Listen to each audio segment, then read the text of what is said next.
Okay, dear student, let us start. Bismillahirrahmanirrahim.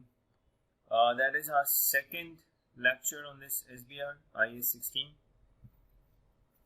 Let us start from the recognition criteria of IAS 16. When do we actually need to recognize a property, plant and equipment? Recognition criteria. Property, plant and equipment should be recognized as asset when the cost of the asset can be measured reliably. The second is this probable. Probable means more than 50% chances. It is probable that future economic benefit associated with the asset will flow to the entity. If both the conditions are met, only then we are supposed to recognize property, plant and equipment. And this asset recognition criteria is same in all the IASs except IAS 37. In IAS 37, asset recognition criteria is different. Otherwise, in all the IASs, you will find the same asset recognition criteria.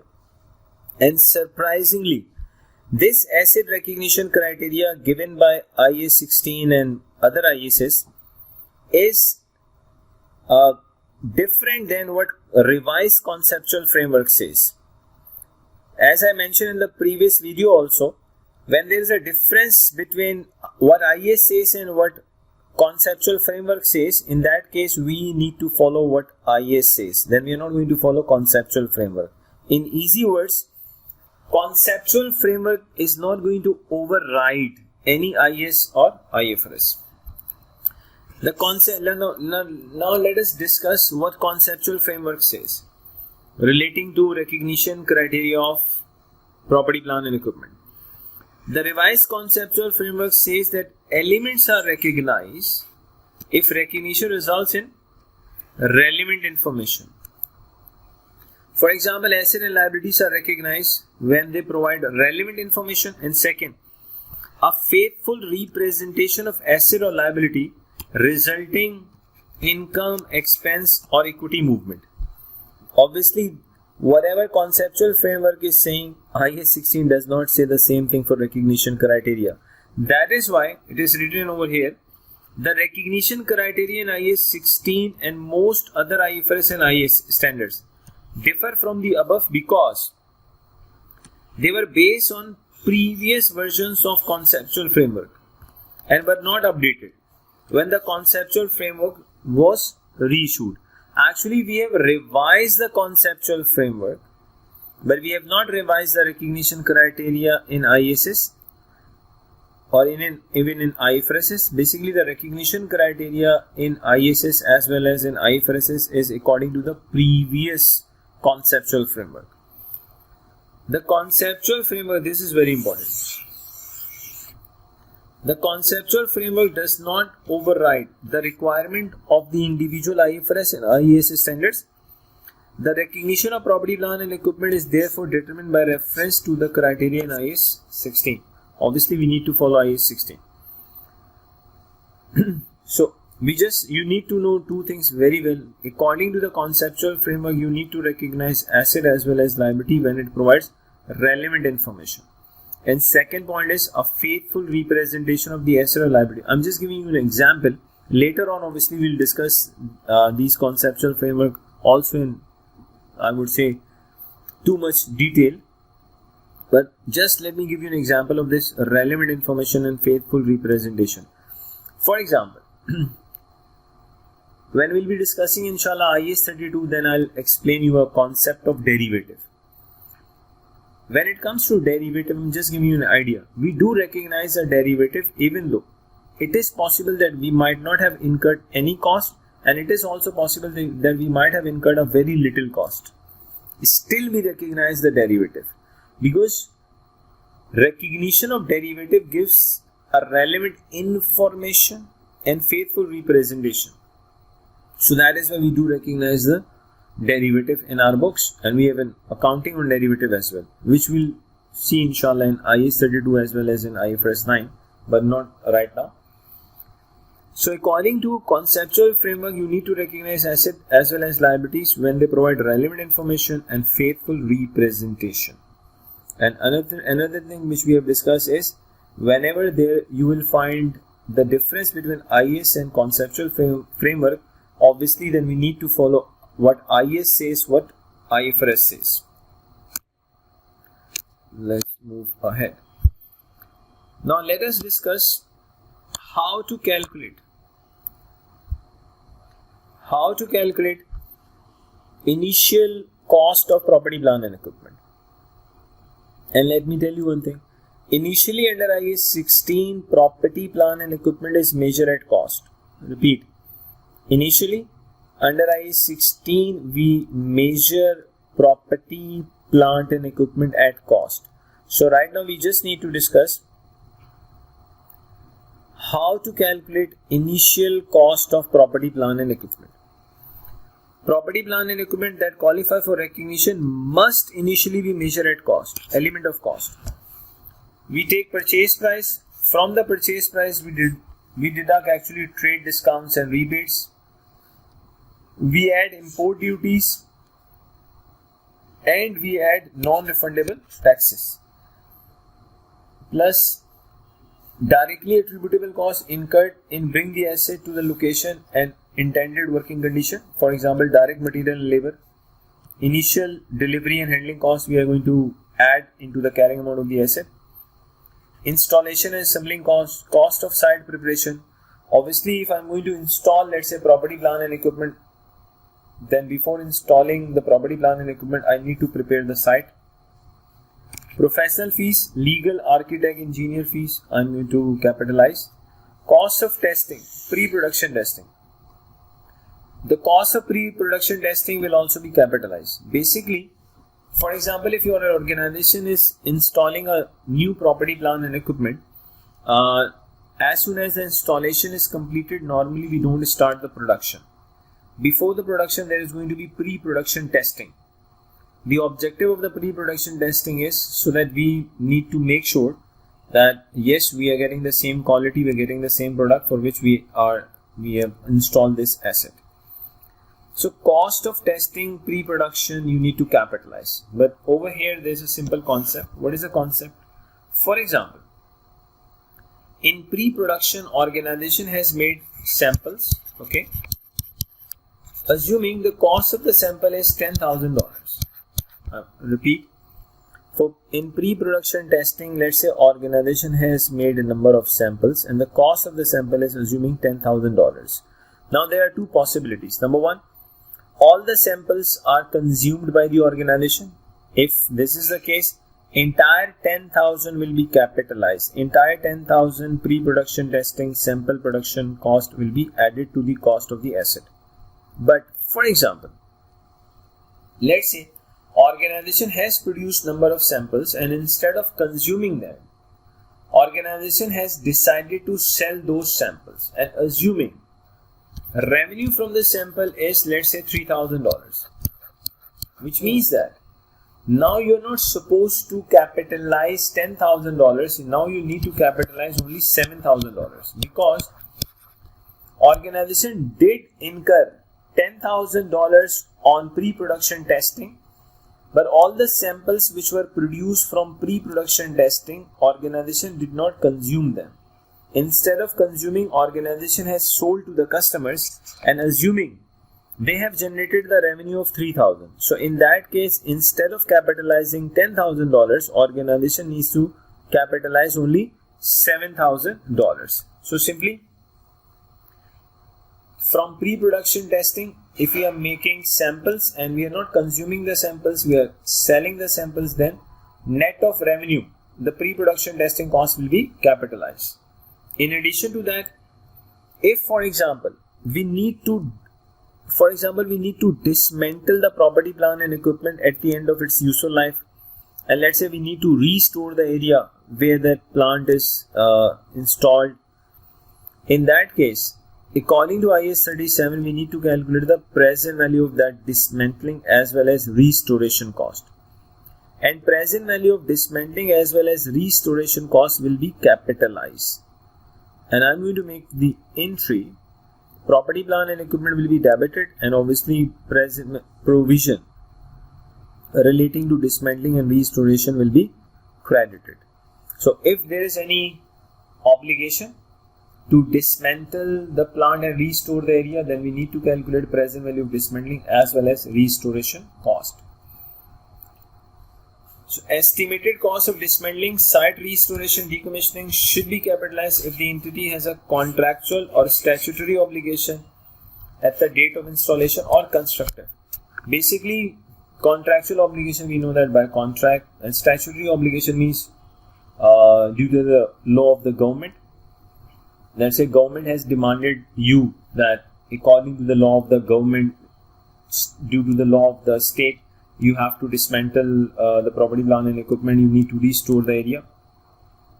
Or it is also possible that you are having constructive obligation. So question, what do you mean by constructive obligation?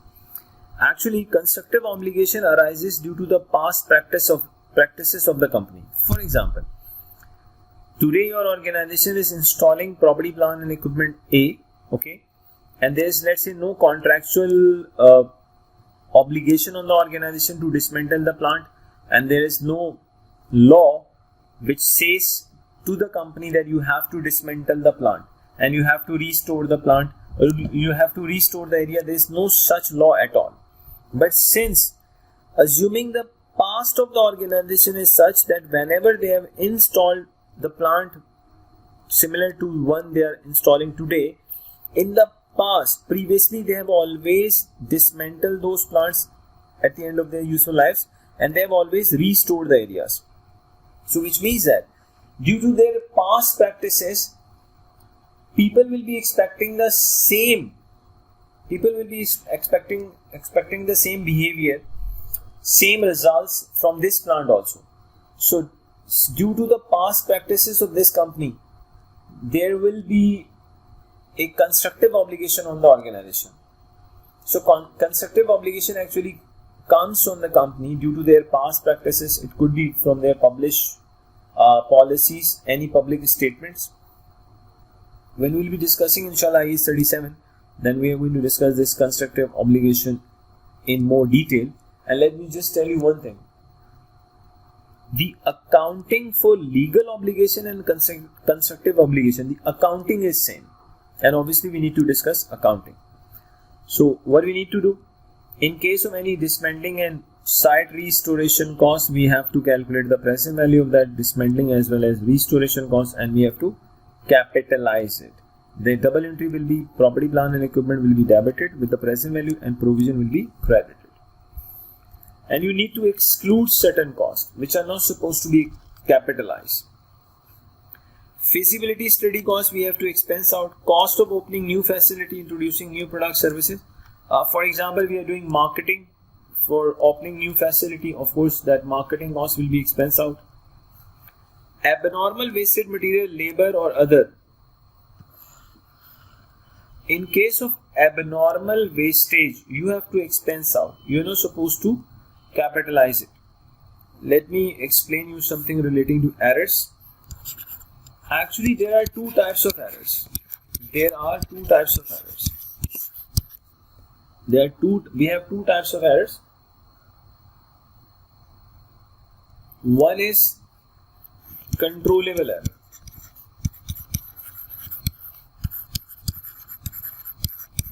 The second is uncontrollable error. There are two types of errors. We have controllable errors, let's say, and we have uncontrollable errors. Now listen and listen carefully. If we have incurred the cost due to controllable errors, then we have to expense out. You are not supposed to capitalize, because if you are incurring the cost due to controllable errors, it means those errors were made due to your negligence. The example of controllable error is abnormal loss. Abnormal loss comes due to the negligence of the company, due to the ignorance of the company. So due to abnormal loss, whatever cost I have to incur, that has to be expensed out. Uncontrollable error. If you have incurred the cost or on this due to this uncontrollable error, that has to be capitalized. because these are the uncontrollable errors. Example of uncontrollable error is normal loss. In an efficient working environment, you have to face the normal loss. So simply, if there is abnormal wastage, we have to expense out. We are not supposed to capitalize. But if in case of any normal loss, obviously we have to capitalize. After the errors, we have staff training. Staff training is always expense out. Staff training is always expense out. Let me give you an example why. Why do we always expense out? What is the reasoning behind this? Why we are not capitalizing staff training cost? Because some of the students, they think like that, sir, it is also possible before using the property plant and equipment, we have to give training to the employees. If we don't give them training, they won't be able to use the asset. Agreed. It is possible and most of the time it happens. But my question is, if you provide training to your staff, it does not actually increase the value of your asset. It is not increasing the value of the asset. Your asset will not become more costly. Since you have given training to your staff, it does not make your asset expensive. And one more thing.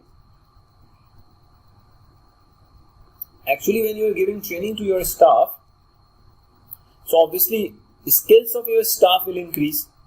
And you need to know one thing. Organizations do not control the skills of their employees. Now you may think, sir, what if I have an employment contract with the staff? Let me add something on this also. Even you have an agreement with the staff, still to be very honest, you cannot control the skills of your employees. Why? Let's say you have made an agreement with Mr. A, then Mr. A is going to provide you certain services, okay? And you have given training to Mr. A also. But after, let's say 2 months or 3 months, if Mr. A does not want to work for your organization, maximum you can claim for damages. You cannot ask, you cannot compel, you cannot force someone for the specific services.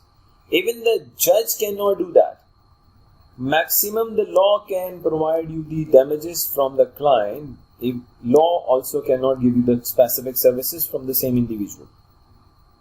So you need to remember one thing, we do not actually control the skills of our employees. That is why giving staff training to the employees, even it is necessary in, I would say, most of the cases before using the asset, still staff training cost is always expense out, always. General administration costs, you need to expense out. Startup costs unnecessary for the working condition of the asset, you have to expense out. If there are initial operating losses, obviously you have to expense out. So actually we need to know what are the costs which we are going to capitalize and what are the costs which we need to expense out. It is also possible that while calculating initial cost of property, plant and equipment, there may be the little bit involvement of IAS 23 is also possible. IAS 23 is borrowing cost. Obviously we will study borrowing cost also inshallah. It is also possible the property, plant and equipment which I am, let's say, manufacturing could be a qualifying asset. And for that qualifying asset, it is possible that organization might have taken the loan. If the property, plant and equipment which you are manufacturing is a qualifying asset and organization has taken the loan for that property, plant and equipment, then obviously according to IAS 23, we have to capitalize the borrowing cost also. How do we capitalize? There are two types of borrowing costs, specific borrowing as well as general borrowing. What is the accounting for specific borrowing? What is the accounting for general borrowing? All these things we'll be discussing inshallah when the time comes for IAS 23. Right now you just need to know one thing. It is also possible while calculating the initial carrying amount of the initial cost of the property, plant and equipment, little bit involvement of IAS 23 is also possible. One more IAS involvement is also possible, that is IAS 20. It is also possible that relating to the property, plant and equipment you might have given government grant. Then according to IAS 20 there are two possible treatment. One, you can deduct the government grant from the carrying amount of the asset, and second, you can treat the government grant as deferred income. when we deduct the government grant from the carrying amount of the asset, and when we treat IAS government grant as deferred income, all these things will be discussed inshallah in IAS 20. But right now you just need to know one thing, that while calculating the initial cost of the property, plant and equipment, it is also possible that IAS 20 may come into that also. So what are we going to do right now, dear students? Let me give you a question. Let me go to the question.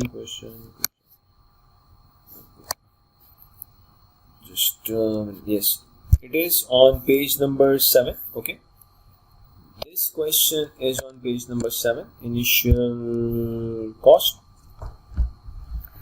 Let us read the requirement. It says calculate the amount at which initial cost of the plant should be recognized. We simply need to calculate the initial cost of the plant. We need to calculate initial cost of the plant. Let us read the question. Alpha has recently purchased an air conditioning plant from Aircon. The detail of this are okay. Before solving the question, dear student, I would just request when you will be watching this video, you should pause the video over there and try to attempt the question, try to find out the initial cost, and then obviously after attempting the question, after finding out the initial cost answer, you can always unpause the video and continue the video, and then you can see how far you are correct in your answer. So I assume that you people have tried, and after that you are watching this video. I have a basic list purchase price plant 480. Trade discount is 12.5%. There is no double entry for the trade discount. From this 480, I will deduct 12.5%. If I take 12.5% of 480, it is 60,000. Okay. After that, what I am going to do? I have a directly attributable cost. Transport and handling cost is 5,500. Obviously, this 5,500 will be added. I have a transport. I have taken this estimated pre-usage testing 25,000. I have to capitalize this 25,000 as well. We have just discussed that pre-production testing cost is capitalized. Pre-production testing cost is capitalized. Actually, you need to capitalize each and every cost which is necessary to bring the asset in a workable condition. Maintenance contract for 5 years. This actually maintenance contract cost which we have incurred for $5,000 is not necessary to bring the asset into a workable condition. So maintenance contract cost cannot be capitalized. Now for site preparation, yes, we do capitalize site preparation cost. We have electrical cable installation 28,000. I'll come to that. Just wait for a minute. Steel reinforcement cost is 9,000. Obviously, I have to add this. Steel reinforcement cost. What about, sir, this electrical cable installation? You did nothing. I will come to this 28,000. Just give me a minute. All labor and material costs will be capitalized, which is 15,000. Now look at this. The following information is relevant to the plant. Alpha paid for the plant excluding the directly attributable cost within 4 weeks of the order, thereby obtaining an early settlement discount. Now you need to understand one thing very well. Taking early settlement discount is your income. It is a revenue item. It is your income. Due to early settlement discount, we never decrease the carrying amount of the property, plant and equipment. Repeat. Early settlement discount is your income. Logically, early settlement discount cannot decrease the value of your asset. Makes no sense. Let me give you an example on this. For example, let's say you bought a property, plant and equipment for $1,000. We have not paid so far. So I have a payable of $1,000 also. Assuming my supplier says if you pay within 30 days, then instead of paying $1,000, you just pay us $900. It means early settlement discount of 100 is available. If my company avails that discount, so what entry I'm going to make? I'm going to debit this payable with $1,000. My bank will be credited by 900, and obviously I will be having other income, P&L. Look at this. Logically, when I'm availing early settlement discount, so logically early settlement discount is not decreasing the value of my property, plant and equipment. Actually, early settlement discount means I have paid less than what I was required to pay. So early settlement discount means you are getting an income. So this $100 is treated as an income. Availing early settlement discount does not decrease the value of your property, plant and equipment. Next, the air conditioning plant is expected to last for how many years? 8 years. At the end of this period, there will be compulsory cost of $20,000 to dismantle the plant and $6,000 to restore the building to its original condition, which means that this entire 26, we need to calculate the present value of this dismantling and restoration cost. And present value of this dismantling and restoration cost will be capitalized. The entry will be, we are going to debit the property, plant and equipment, and obviously we will be crediting the provision amount. So, do we have discounted? Yes, it is here. We have a discount rate which is 10%. If I give you an idea, how do we calculate the present value? Present value of dismantling and restoration cost is equal to 26,000, which is a future value, into 1.1 minus 8. This gives you the present value. What is the formula? Actually, we are doing the discounting. And what is the formula of calculating the present values? You just need to write the future value. 1 plus R is your cost of capital minus N. You need to write the future value. 1 R is your cost of capital, your discount factor, and obviously the life of the useful life of the asset, at the end of which we need to dismantle the plant. So if I just use my calculator, 26,000 into 1.1 power this, I'm getting 12,129. This 12,129 will be capitalized. I'm simply going to make an entry. I will debit property, plant and equipment with 12,129, and I'm going to credit the provision with 12,129. Okay. So simply this will also be added. What else? Alpha had incorrectly, what it says, incorrectly specified the power loading of the original electric cable to be installed by the contractors. The cost of rectifying the error is 12,000. Included in the above figure 28,000. So 28,000 is for electric cable installation, but out of this 28,000, 12,000 relates to rectification of error. You need to understand one thing. Rectification cost is always expense out. Rectification cost is always expense out because it is incurred because of your negligence. Look at this, it is written also. Alpha had incorrectly specified the power loading. So rectification cost will always be expense out. So I'm not going to capitalize 28,000. From this 28,000 we are going to deduct 12. Then whatever comes, that amount will be capitalized. So we will not be capitalizing 28. From this 28 we will deduct 12,000. So simply from 28 we are going to deduct 12. So we need to capitalize 16,000. We need to capitalize 16,000. So simply we are going to add, we'll get the answer, whatever it comes. So let us try this question on Excel. As I mentioned also, if I have not mentioned, let me mention right now.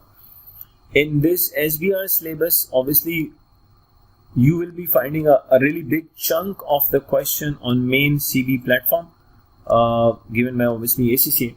So we'll be solving some number of questions on that CB platform as well, so that beforehand you should be having the really good experience of that platform which you are going to face in exam. So let me calculate initial cost on Excel rather than on this screen. Just a minute. So So dear student, let us see this question on Excel, question 1 of IAS 16.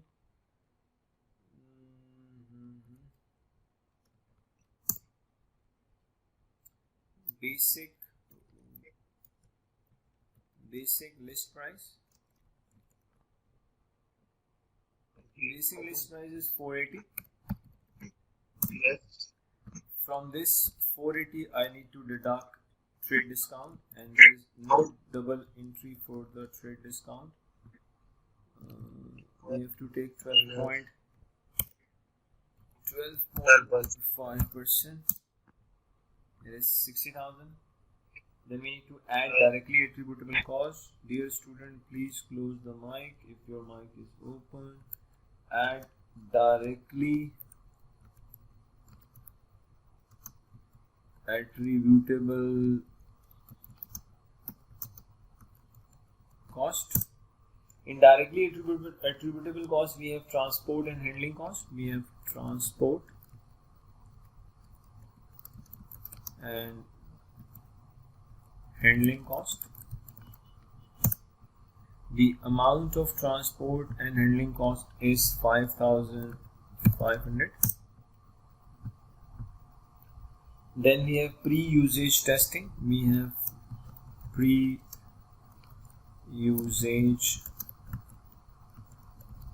testing cost. Pre-usage testing is 25,000. Then we have site preparation cost. Site preparation cost. In site preparation cost, we have electrical cable installation. Electrical cable installation. We have 28,000, but from this 28 we have to deduct rectification cost of 12,000 as we discussed earlier. We have steel. We have to take steel reinforcement cost. Reinforcement cost. Steel reinforcement cost is 9,000. Then we have own labor and material cost.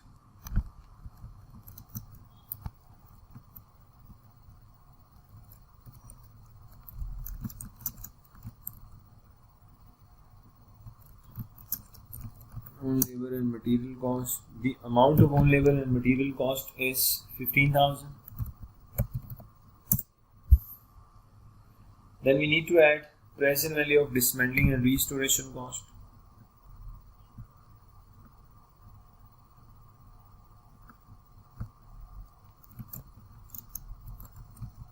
Present value of dismantling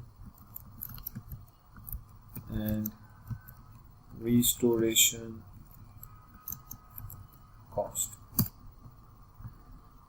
The amount is 26,000. Multiply by the cost of capital is 10%. I'll take 1.1.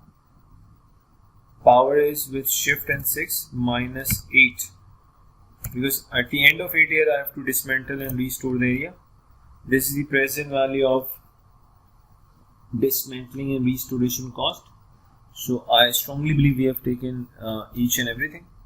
So here comes your answer of initial cost. For this you can use the sum formula. And this sum formula option is available in your exam also. I hope that we should not be having a problem. There could be a problem. Let's see what happens. No, we don't have any issue at all, alhamdulillah. So initial cost is 502629. Okay. And little bit, I would say, drafting is also required. And for that, let me tell you what sort of drafting is required. As I mentioned earlier, that early settlement discount is not deducted from the carrying amount of the asset. Early settlement discount is actually your income. Second, maintenance contract cost. You're not supposed to capitalize that. Obviously, maintenance contract cost, if you have paid this 5,000 amount for 5 years, let's say, so it will be prepaid, and slowly and gradually over 5 years you have to expense it out. So early settlement discount is going to be your income. Maintenance contract over 5 years you are going to expense out, and simply this site present value of dismantling and site restoration cost will be obviously capitalized. And let me show my answer to you on page 6. It is here. I strongly believe we have the same answer. Just a minute. Let me tell you one interesting fact. What is that? Yes, we got the same answer. The early settlement discount and maintenance contract are revenue item. The cost of rectification must be charged to P&L. Present value we have capitalized. Actually, we have debited the property, plant and equipment. We have credited the provision. So logically, try to understand logically. The debit of this entry, is actually IAS 16, representing IAS 16. Debit of this entry is actually representing IAS 16, and credit of this entry actually represents IAS 37. Repeat, the debit of this property, plant and equipment, the debit amount of 12129 falls in IAS 16, but the provision of 12129 comes in IAS 37. So in this one entry, you are actually having two IASs. One is IAS 16 and another is IAS 37. Okay. So dear student, what we are going to discuss in the next class, I'm just giving you an idea. I don't want to keep one lecture go for 3 or 4 hours. Then obviously it becomes really, difficult for the student to watch or sit in front of the screen so long. Inshallah, in the next video, we'll be discussing subsequent measurement, that is cost model, and as well as revaluation model, and we'll be discussing the revised conceptual framework also. According to the revised conceptual framework, when it is logical to keep the asset at historical cost, or which sort of asset you should be keeping at historical cost, and which sort of asset you need to keep at fair value. We'll be discussing that according to the conceptual revised conceptual framework. We'll be discussing the accounting of revaluation model, and we are going to discuss if the revaluation comes, and after that if there is an impairment loss, then how do we recognize the impairment loss? If there is, and later on, let's say there is going to be the reversal of impairment loss, what is the accounting of the reversal of impairment loss? We are going to discuss that as well. And after that, inshallah, we'll be discussing the concept of complex asset. We'll be discussing the concept of major overhauling, that what is the accounting treatment for the major overhauling. These all things, inshallah, we are going to cover in the next video. So, and one more thing I forgot to tell you in video number 1, that is, after completing each and every IFRS, after completing, inshallah, each and every IFRS, in the last video, I will always give you, I would say, Shandar summary or fabulous summary. In fabulous summary, what I'm going to do, the entire IAS, I'm going to sum up the entire IAS. I would say, for example, in IAS 16, let's say, it is possible that I'm going to take around maybe 5 to 5.5 hours in IAS 16. But in that fabulous summary, whatever, let's say, I've discussed in that, I'm going to discuss in these 5 hours, in that fabulous summary, to be very honest, just within 5 to maybe 4 minutes, I'm going to summarize the entire knowledge, whatever you have studied. The benefit of that fabulous summary will be, after studying IAS 16, you just need to take out only 4 to 5 minutes, and in that 4 to 5 minutes, you can revise the entire IAS. and due to the help of that fabulous summaries or Shandar summaries, your retention power will increase. So in always at the end of each and every IAS and IFRS, in the last video we will be having a Shandar, or you can say fabulous summary as well. So till then, till next video, next lecture, I would say, dear student, thank you very much and Assalamu alaikum.